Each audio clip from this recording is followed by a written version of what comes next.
Our talk is about the Noob persistent threat. And the original title was, what was it, Allison? Our original working title, I liked it a lot better. It was called Stalking Children for Fun and Profit, but Brandon objected, and I don't understand why. Yeah, I really didn't want that to come up as the first Google result for my name. Maybe females can get away with that, but not so much. But yeah. So, who are we? So I'm a security consultant. I do pen testing and incident response. I'm also a host on the Paul.com podcast.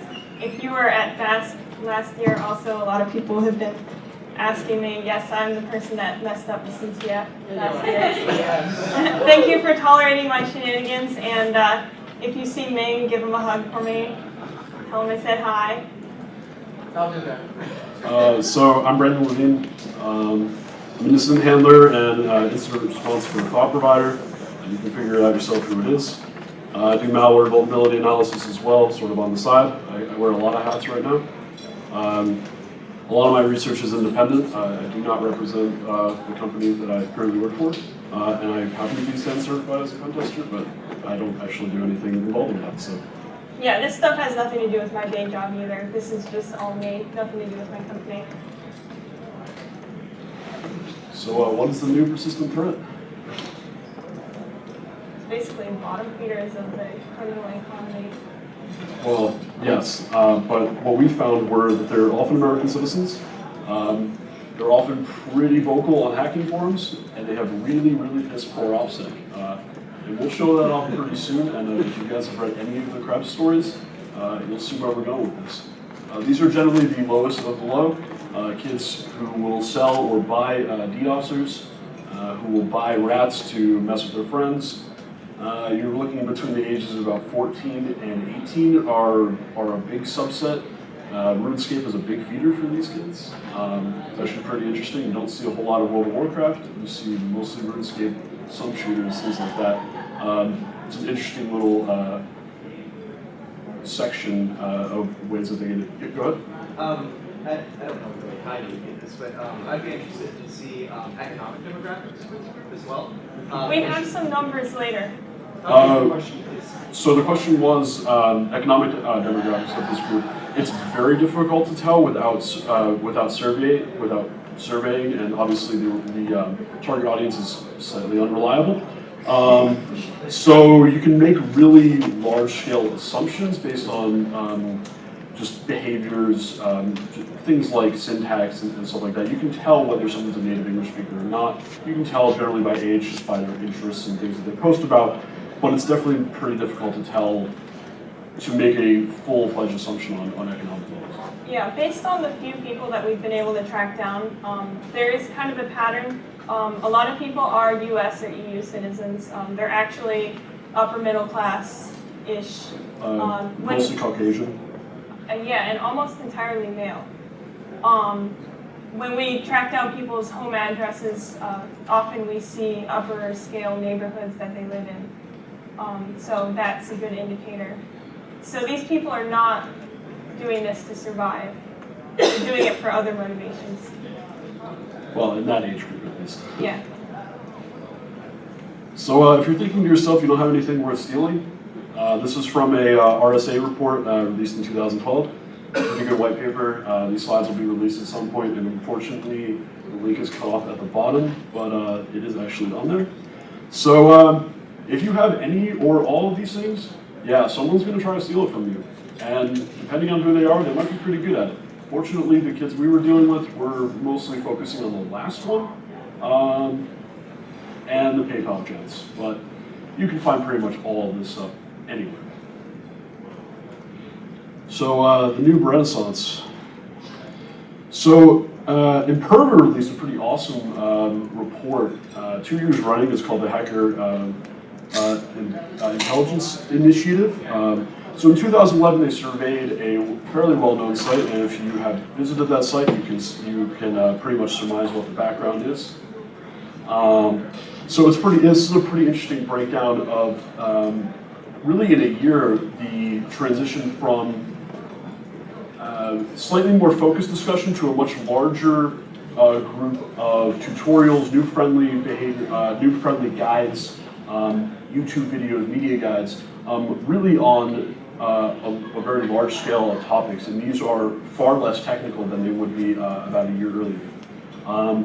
Again, links to the reports are at the bottom, unfortunately, but they're awesome. Way to go, Imperva. I actually found this as we were preparing for the slideshow, and it provides some really awesome statistics for this. So, let's see what the services are offered. So we're just going to go through the list. First of all, there's booters, DDoS for hire sites. These are the ones that were featured in Krebs articles. Basically, they're web applications that automate selling DDoS services. You give it money, and then you issue an attack and say, hey, let's DDoS this website for these many seconds using this method. And yeah, assuming it works. But if it does, then it can launch a DDoS attack for you, and you don't need to demonstrate any technical skill whatsoever. Click button, make bad dead. Basically. And oftentimes booters have Skype name to IP resolution services, Cloudflare resolvers, and things like that that help you find the IP address of your target. There's also cryptors, which are used in combination with malware to make them undetectable by antiviruses. There's a pretty big market for that on hack forums. Hosting services and VPNs, usually they're advertised as bulletproof hosting. Most of these are kind of unprofessional shops that are offering hosting. They don't last very long for the most part, and they're probably mostly scams. Yeah. Well, pretty much anything on these is going to be a scam to some degree. It's all really shady, and there's a lot of scams. There's also rats, remote administration Trojans. Black Shades and Dark Comet are two of the biggest ones on hack forums. Yes, we found the author to Black Shades, and he's kind of a guru. We've also got exploit kit sales, pay per install. People will pay money to get their rats installed on random machines on the internet. So there is definitely a market for that. Credentials for identity theft. We see this less on hack forums and more on the more hardcore hacking forums because hack forums does not actually allow the sale of credit cards. Question? Yeah, like what percentage would you say of these rats are backdoored by people selling them? So you asked what percentage of the rats that are sold on hack forums have a backdoor in them. I can't answer it because we didn't actually look into that, but we hear about people getting scammed all the time, so... I would suspect a large majority of them at least have some functionality, especially if they allow for persistence on a target. I'm sure there's fairly confident there's going to be a covert channel for communication from a bot master. Let's see what else have we got here. Selling accounts, gamer tag jacking is a big thing. Let's see, Netflix passwords, Minecraft accounts are another big thing. So it's interesting. Reputation is actually pretty important on these forums. As you'd imagine, getting credibility with other criminals is kind of odd. It's sort of it's doomed to fail from the beginning, but they certainly try. Pretty interesting tidbit. If you can see the HIV Tag, it's basically a tag that says, "Hey, I paid $20 to get this tag." That's it. It has no indication of legitimacy. Oh, actually, sorry. That's the HIV Uber tag in the lower left. The neat one, I think, is for what number of sales or something. I have no idea, but one big thing is that the people on these hacking forums, they try really hard to be anonymous, but on the other hand, they also have to stick to one identity so that they can build credibility. So this is kind of like conflicting needs that they need to fulfill in order to do their illegitimate business, and this actually makes them a lot easier to track down, because if they dump an identity, they're also dumping all the credibility they built up. And even better, they like to associate themselves with groups, so it makes finding multiple members that are taking part in the same activity relatively easy. Did you take a look at all the targeting services? Wasn't in the script. Wasn't in the script for this. Is that something I'd like? He asked, did we look at the Tor hidden services? And no, we haven't looked at that yet. We've actually kind of hit a lot of the low-hanging fruit because it was the funniest. Mostly because it's easy. A lot of this stuff is not super damaging. It's not like stealing millions of credit card numbers. We hit this stuff more because it was easy and we can track them down. Yep. So one of the lower end services is a homework service. It's pretty obvious what it is. It's basically paying that kid to write your essay. Probably not illegal. It's fraudulent, pretty stupid, but we'll go through that pretty quickly because the next slide is terrifying. No, it's wonderful.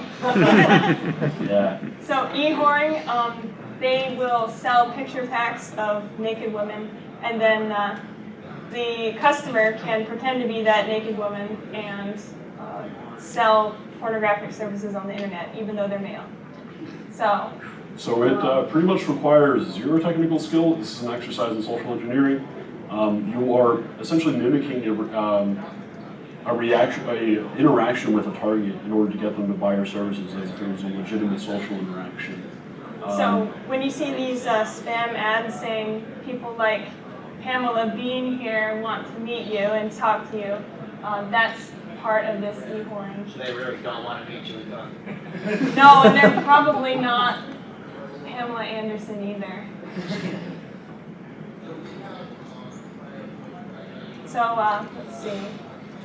Right, cash for sale, credit card fraud.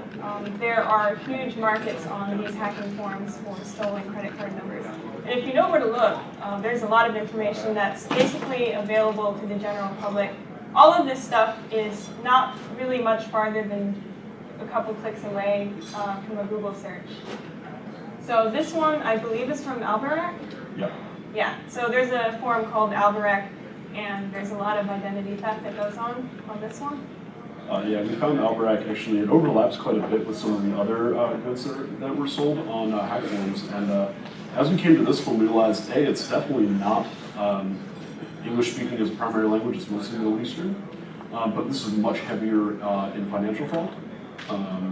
So buying bank accounts, buying PayPal accounts, balances, selling massive dumps of credit cards, things like that.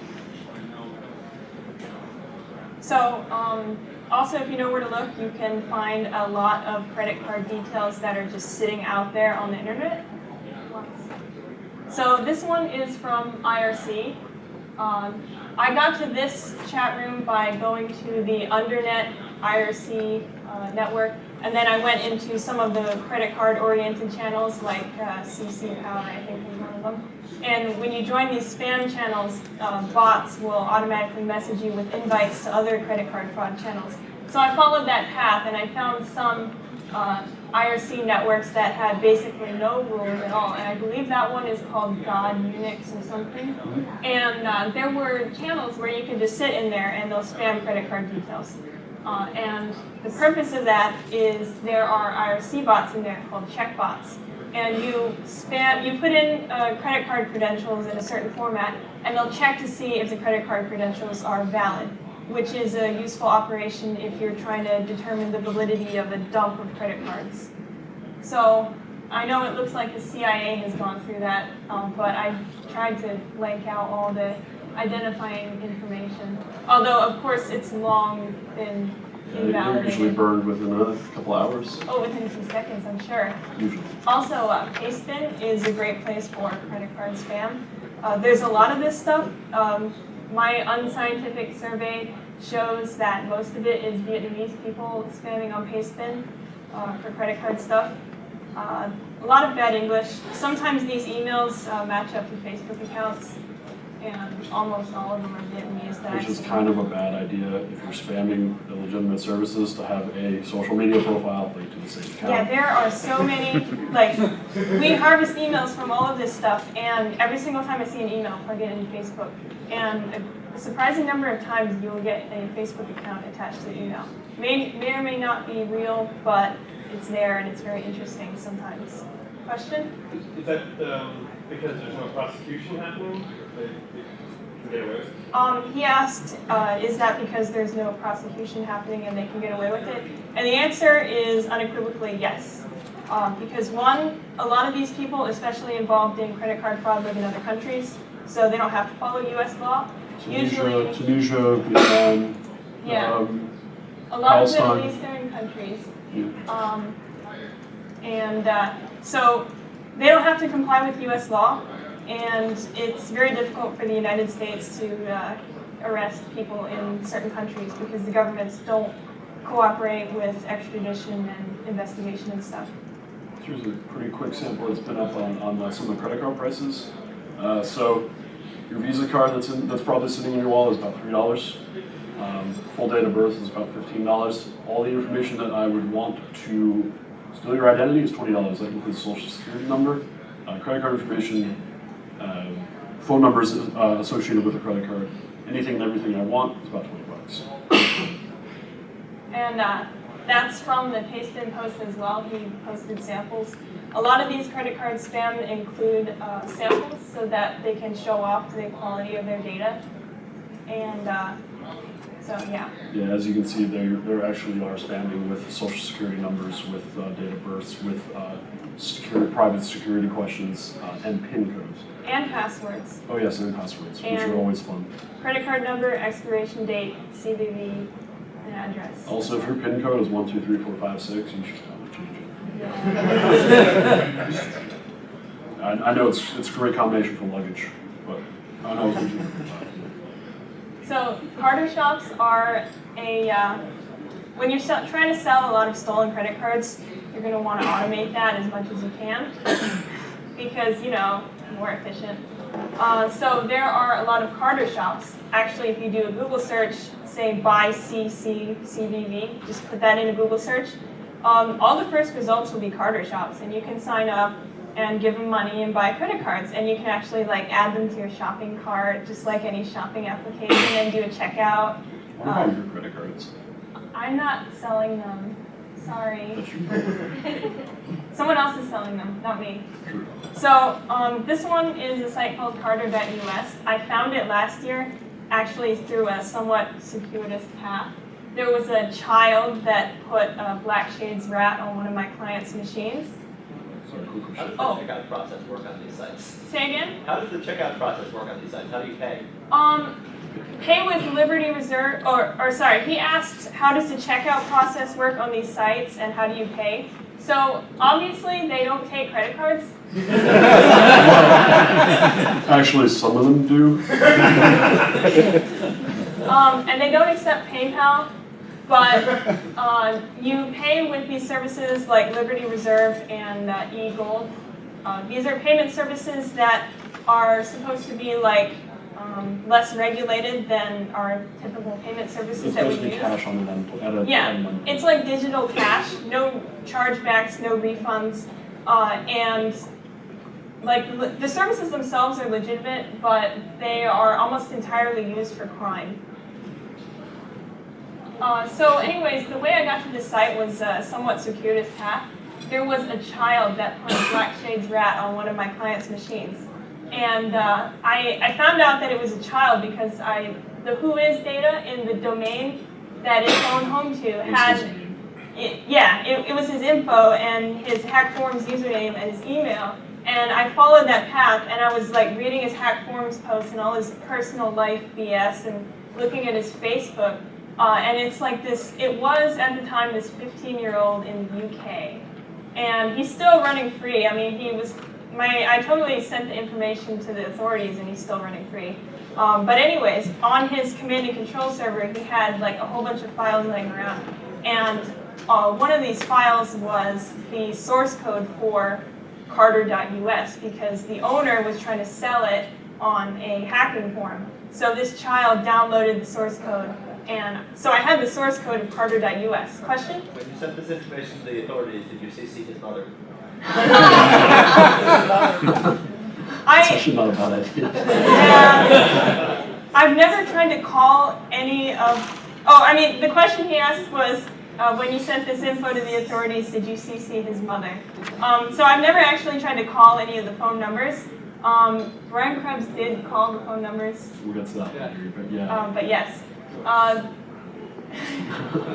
I probably could have gotten him grounded. The computer's being taken away for 2 weeks.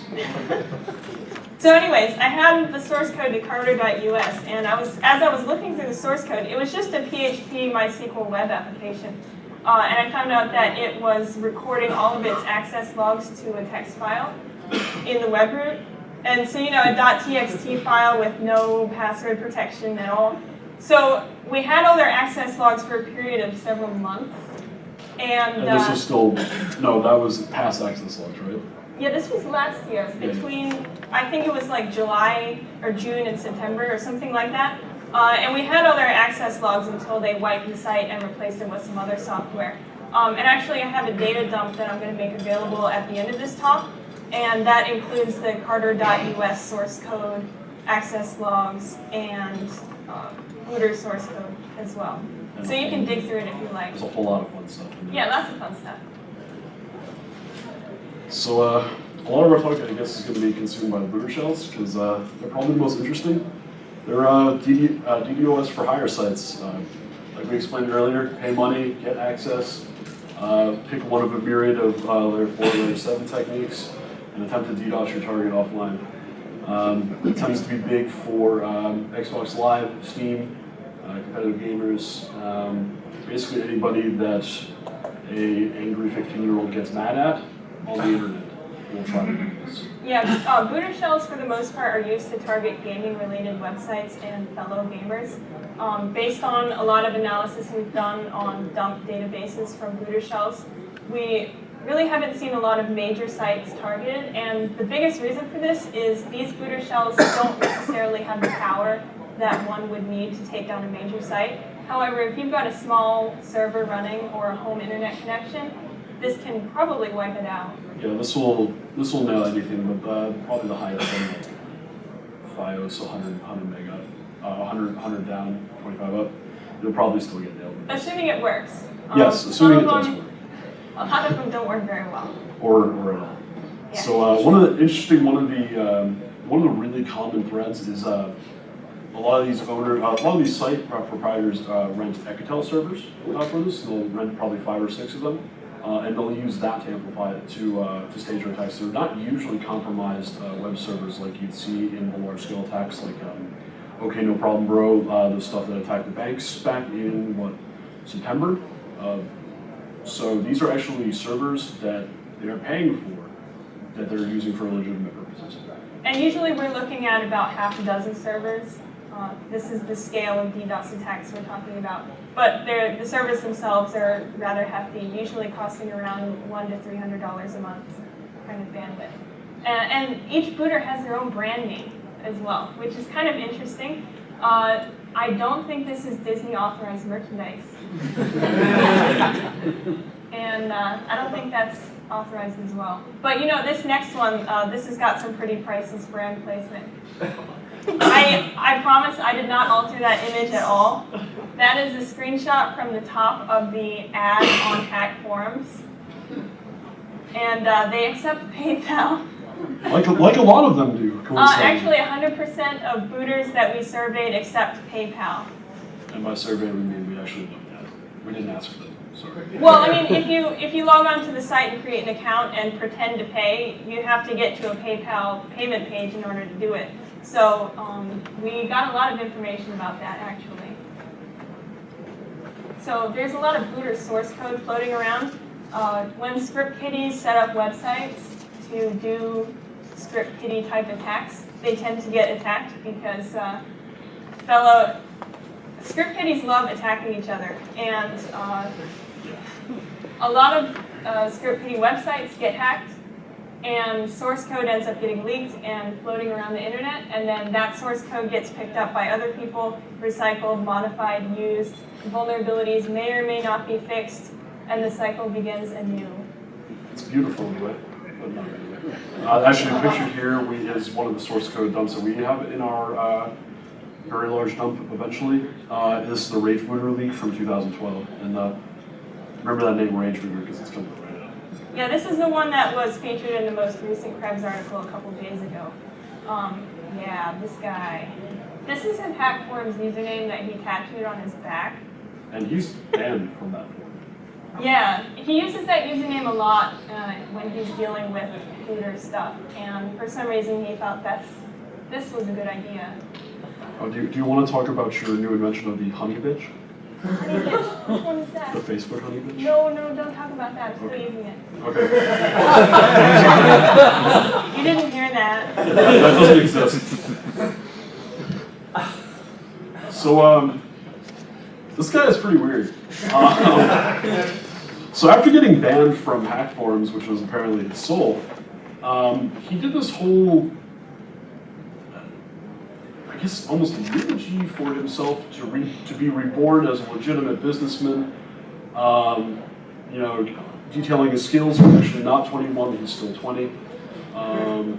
Sorry, no, whatever. He actually does have some interesting skills, and he did have a job, but I don't think he has that anymore. So I'd kind of like to point out, if my mouse actually goes over there, this part, the booter be gone, because that's actually a kind of common thread. A lot of these people will try to corner a market. I mean, it's not necessarily a huge market, so if you knock everybody else out, you're going to get all the business. I mean, it's not a lot of business, which we'll show you in a few, but it's still pretty interesting. Where did my mouse go? Okay. But yeah, so he posted this in, what, 2012? As of this date, he's still running an active booter website, so clearly his business model did not take off. Actually, as of a few hours ago, he might have been suspended. His hosting might have suspended him, so he might have to find a new place. So, yeah, this is taken from his Facebook. And His Facebook was a goldmine of comedy for months. yeah, if you're... All of his posts were public, and all of his posts contained some kind of stupid drama in his personal life. Okay, so I don't care about pot or marijuana, but that's a lot of money. That's a lot. I'm gonna call BS. It's actually from his business. That's a lot. I mean, based on his behavior, it's not really that out of the realm of reason. I mean, maybe he manages it. I don't know. He does kind of crazy stuff sometimes. Yeah, he basically behaves like an angry 15-year-old, pretty much most of the time. So anybody that crosses his path, he'll threaten to DDoS. But while it's fun to make fun of people, you know, it's not really that nice. So we'll move. Oh wait, that's his dashboard. So pretty basic PHP. We saw about 400 attacks per day when we were watching it. He posts updates every so often. This was as recently as Monday. Yeah, it's under active development. Yeah, it's still under active development. So, you know, one of the big recurring themes about these booters and stressors is that this is a legitimate service, right? You know, this is only for people to test on their own authorized servers and stuff like that. But when you go posting things about, you know, how an Xbox Live Resolver, in order to find a target to attack, is not feasible, that kind of defeats the purpose of pretending your site is legitimate. Because I'm pretty sure most Xbox Live people are not going to want to do that. So this happened after Mr. Krebs posted an article yesterday. And this was, the first picture is a data dump of his database. The next picture is what it looked like immediately afterwards. And then the next picture is, hey, the site's back up and running again, and he's purged the database. This is not the first time, but... It's probably the second time this week. Second time this week that he's done this. Yeah. So, yeah, sorry. So I did a technical analysis of RageBooter, and I was able to uncover some of the command and control structure. This can give you an idea of how the process works if you were to use a booter. So it starts out with the malicious attacker or the user on RageBooter initiating the attack, and it's basically using the web front end to say, hey, target this IP, use this method, do it for these many seconds, and then press start. And that's how difficult it is to launch a DDoS attack. And then your request is filtered through the Cloudflare DDoS protection service, which RageBooter uses in order to protect it from DDoSes. And then once Cloudflare, You may laugh about that, but how many, over 70% of the booters that we've seen use Cloudflare. And Cloudflare basically protects the booter market from itself. So after the request is filtered through Cloudflare, it is received by the RageBooter web front end, which is basically PHP script. And then it's sent to the next available attack server in round-robin fashion. I was able to uncover the IP addresses of all the attack servers because of the next step. If you are running a layer 7 attack, if you are familiar with the way that TCP works, when you are trying to make a connection over TCP, you can't spoof your source IP address because it sends packets back to verify that it's you. So if you have a server and you're trying to run a DDoS attack, and you're trying to look like you have, or if you're trying to bypass any kind of blocking that might be going on, you're probably going to want to use a proxy. So so you run some layer 7 attacks, and then the attack server will send a lot of requests over a large number of open proxies. And I mean, it keeps this list of open proxies and it retains them over time. There's a lot of automated services that will scan for open proxies for you. Can you go back a second? And it's really easy to get lists automatically. And then the requests are sent from the open proxies to the victim. Now, the reason I could get these IP addresses is because a lot of these proxies pass along the X forwarded for header, which, if you're not familiar with it, contains the IP address of the server that sent the request to the proxy. So here's some sample flood packets from RageBooter. There is, at the top there, you see a post flood, which is a layer 7 attack. It basically makes a post request to the victim. And if you look at the bottom there, it says test123. It actually sends the username of the attacker in the packet. So say I registered an account on RageBooter called test123 and then attacked someone, they can just look in the traffic and say, oh, hey, that was test doing that. And then you can see the X forwarded for leakage as well. Oh, and sorry, the other packet there with all those range headers, that one's called the Army attack, but you might also know it as CVE 2011-3192. Or Apache Killer, as it's colloquially called. Yeah, it's a Apache memory exhaustion attack. So we're running short on time, so do you want to skip over a How much little time bit? do they have left? That much. Holy crap. Okay, Asylum Looter is run by children and accepts PayPal. Next. This is their earning report. In 2012, they made $23,000 split between the owner and several staff. And that's a maximum amount.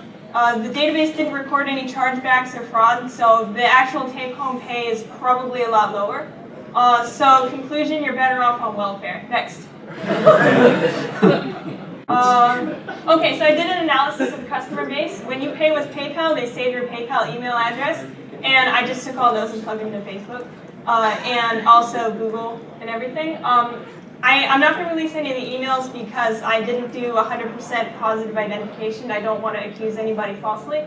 But there was a clear pattern. There were a lot of gaming server admins, self-described gamers, very elite hackers. And I also found one that was connected to a police officer in Florida. I don't know what to make of that, but I just found it interesting. So one of the services is a Cloudflare resolver, and this is pretty common. If you know PHP at all, which I kind of do, you can see that it's just this script.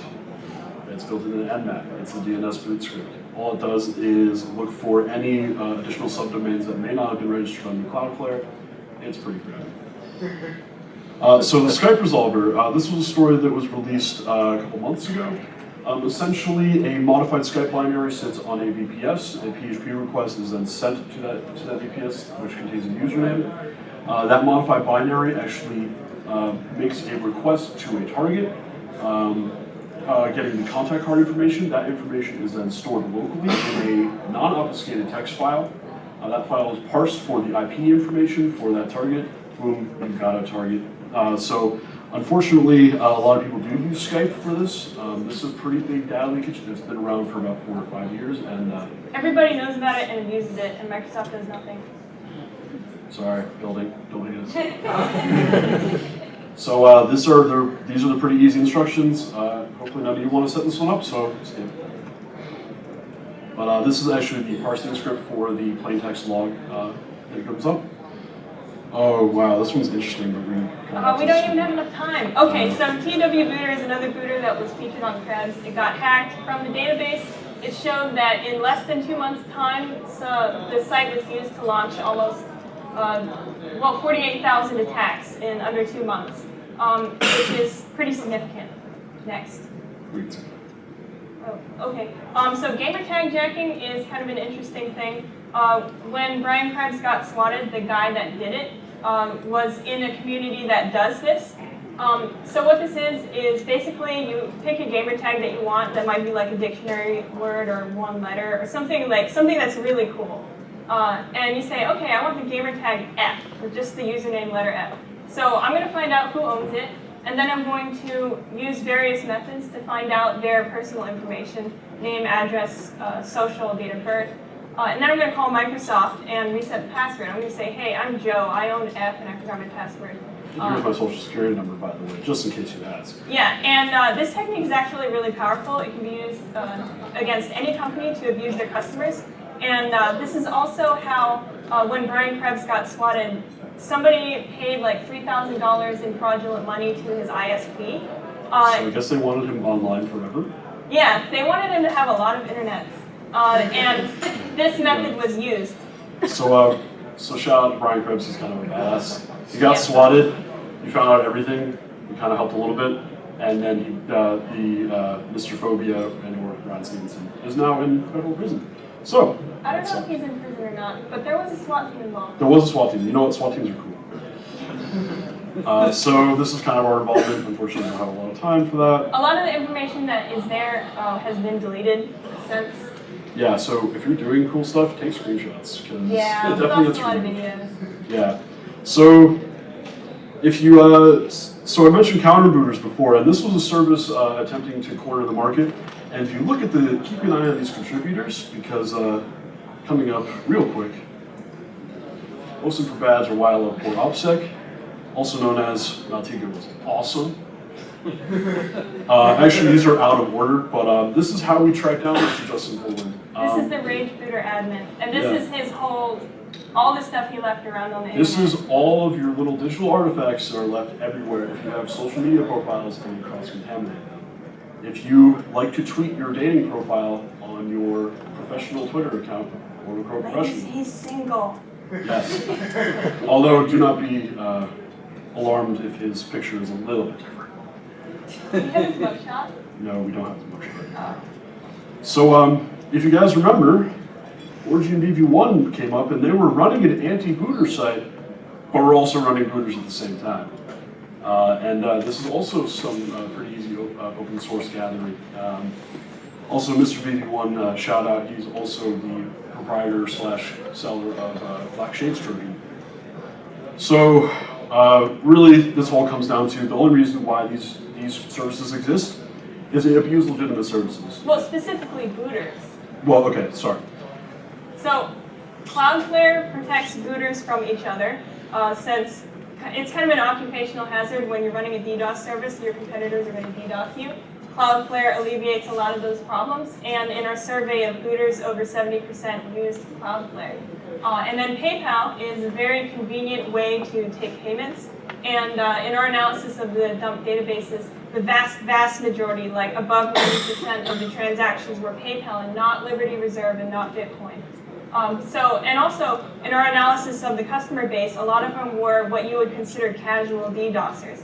They may not be willing to make the transition to Liberty Reserve if booters were forced to use that.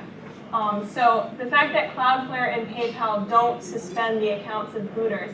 PayPal might be getting better, but as you can see, Maybe. Cloudflare, not so much. Cloudflare is kind of infamous for not following up on abuse reports. It's basically a bulletproof host. I know they don't host the content, but in all the hacking guides, they always recommend a combination of a bulletproof host and Cloudflare.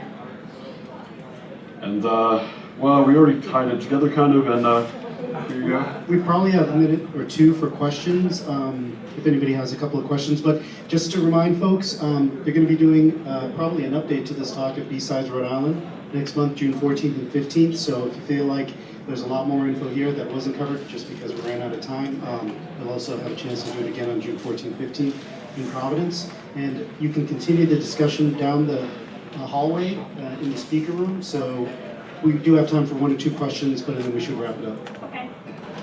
I was just wondering if booters could be used against a target that had a smartphone where they had to pay like $10 per gigabyte, so you could somehow get their IP address and I then don't flood them know. with traffic. And Okay, so he was asking if a booter could be used against a smartphone with an IP address. So basically a Wi-Fi connected smartphone? Oh, 3G connected smartphone. Or a 3G connected They smartphone? pay $10 per gigabyte. So. In theory, yes. In practicality, not so much. There was, we did try out the SMS bomber. Oh yeah, there was an SMS bomber function on RageBooter, but it didn't work. Much like half of that site. More than half. But I'm not sure if that's possible because if your phone is like behind a proxy and many other phones are using the same IP, then at best they could maybe take down whatever proxy is serving all of the phones. But if phones work like home internet connections where it's one IP per machine, then maybe it could work. I don't know how that works, so. Question, please. Cool. Okay. I have business cards if you want. We can talk first.